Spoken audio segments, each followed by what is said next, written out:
Hey there, Grumpy Old Fart here. Due to YouTube's changing quote-unquote community standards, I created a channel called Grumpy Old Fart over on Rumble, a free speech alternative to YouTube. You can see all of my stuff over there, including my political and social commentary, as well as my current events videos. The links to my YouTube and Rumble channels, as well as links to let you order my books, are in the description of this video. If you enjoy my content, please like, share, subscribe, and comment. I welcome your comments, even if you disagree with me. Now, on with the video. Hey there, Grumpy Old Fart here. Let me get a quick drink. I'm still fighting a cold, so bear with my voice. Alright. I'm doing a Recon the role-playing game advice video on siege warfare. Excuse me. Usually, siege warfare is reserved for stand-up wars or medieval games and things like that, but it can be done in Recon. Here we go. At some point in your Recon campaign, you will want to run your players through a siege of their firebase. To do this properly, now, you can do this pretty easily. If you just want to set it up and have a bunch of enemy attack, that's cool. But if you really want to do it properly, you got to set the tone. To do this properly, several conditions need to be met. First, you'll need to restrict access to air and artillery support. If the players can rely on tons of close air support and airstrikes and or artillery barrages, their firebase will be too heavily defended for anything short of a major or main force NVA unit to hit. They might even need more than one main force NVA unit. And most of them, when you're talking guerrilla warfare, the guerrillas don't have that kind of logistical support to do that.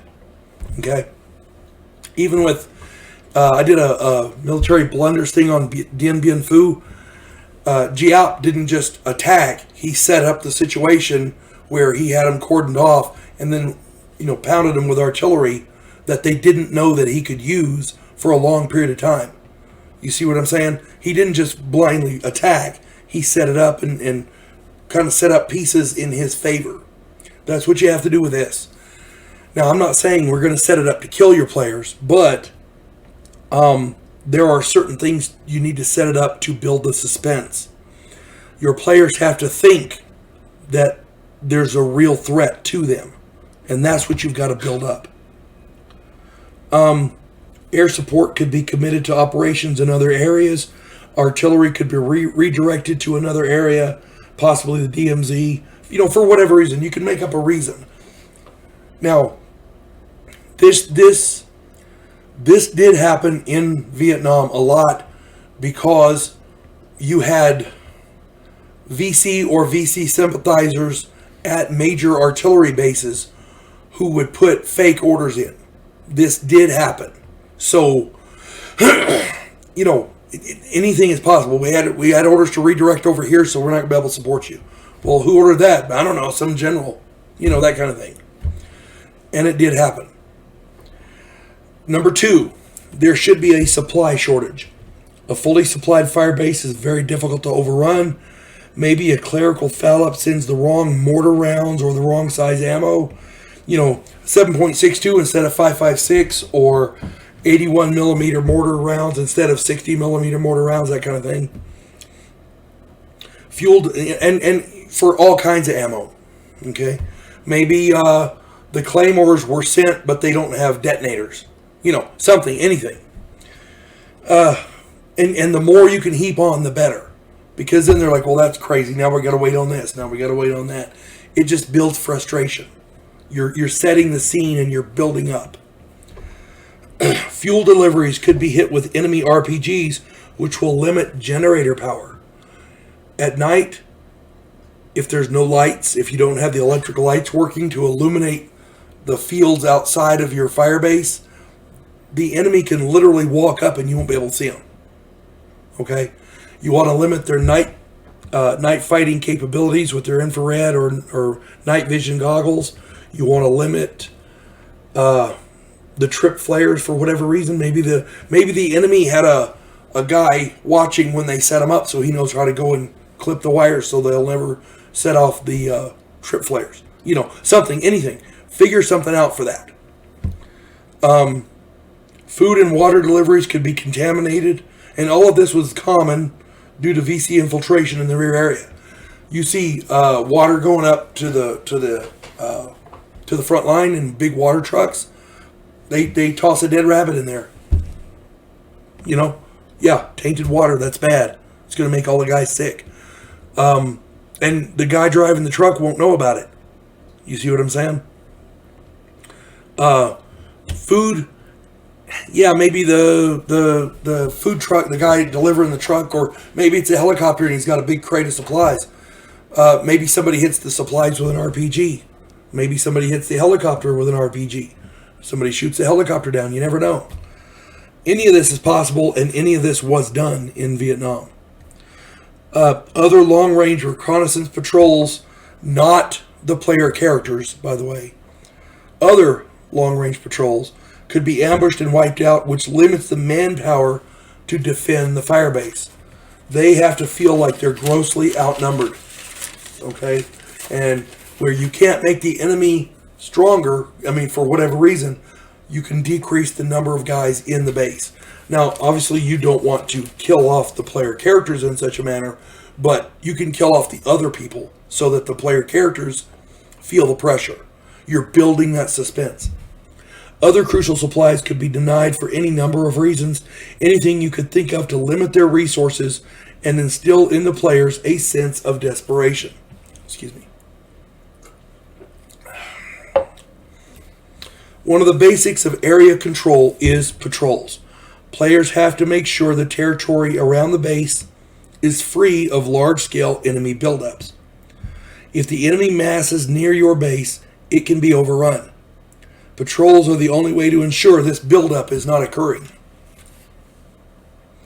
Let your players, when they go out on patrol, let them find some hints of large-scale enemy activity in the area, like vehicle tracks, bivouac signs like latrines and old campsites, maybe a discarded fuel drum, anything that gives them the impression that at least a regiment of NVA are in the area with plenty of supplies and maybe some artillery or mortars.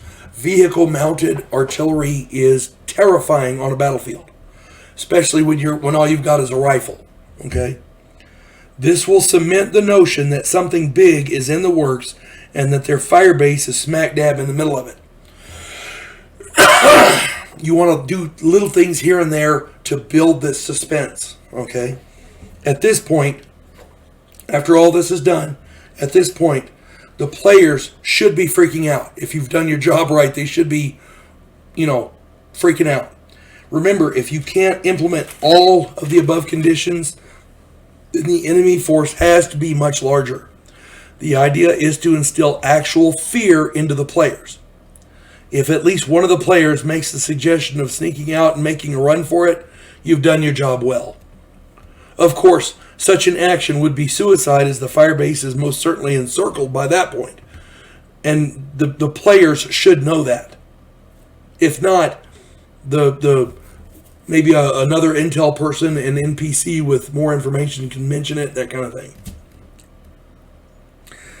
Now, the defense of the firebase should become the priority. You should already have a diagram of the firebase with all of the buildings and the trenches around it and this and that. It should be on the high ground. It should be a more or less a fortress. Think of it like a fortress, okay? With fencing and maybe some walls set up, concertina wire, trip flares, minefields, whatever you can do. It's got to be set up. Now, again, the defense of the firebase should become priority. The players should be subtly encouraged to think outside the box. Improvised defenses with IEDs and booby traps are good. Trenches filled with napalm, diesel fuel mixed with laundry soap flakes, with a detonation system. If nothing else, have the primary, the outermost trench where they're first defending. When they fall back from there, have it full of napalm so that when they, or at least a section of it, so that the last guys can dump barrels and fill it full of napalm, so that when on the way out, one guy can drop a grenade in there, and it sets up a fire trap. You can have different barrels set up to go with C4 so that it spreads burning napalm everywhere. That kind of thing. And this is stuff that you want. You don't mention it. Let the players come up with this. That's the main thing. It has to be their idea. It's their game. Let them play it. Homemade catapults with flaming boxes of ammunition are good. If your guys are all armed with 5.56 M16s and they send 7.62 ammo that they can't use, or vice versa, then the unusable ammo can still be used. You take a rag, you make a homemade catapult. You make a fuel-soaked rag, put it on there, light fire to it, and use the catapult to shoot it out into the enemy. When the bullets go off, they shoot different directions. It's like a large shrapnel bomb, but with bullets. You see what I'm saying? The idea is to make a catapult to fling it as far out there as possible. Now, these are just suggestions. Your players might come up with something better. Pretty much any reasonable plan a player comes up with should be encouraged and allowed to succeed to some degree. As long as it's reasonable. Some players come up with the stupidest shit you can think of. Nothing you would ever think of, but sometimes they do. You never know. Your diagram of the fire base should already have trenches and mortar pits and things like that, and that should give them a nice base for defense. When the attack actually comes, the NVA and VC will attack in waves. It should be a target-rich environment.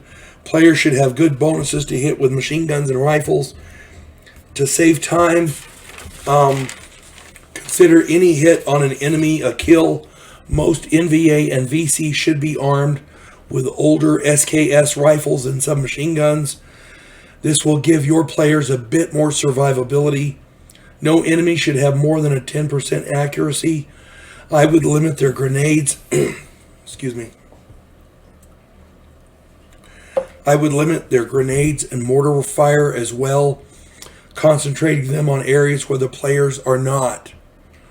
Buildings that are unoccupied, or maybe other units that are in the same fire base, different squads, that kind of thing. The idea is to create the appearance of a fierce battle for a while to heighten the suspense. Killing off members of other squads, like NPCs and like that, and destroying communications towers and the kitchens, for example. As the players run short on ammo, they should have bunkers to retreat to as they await their fate.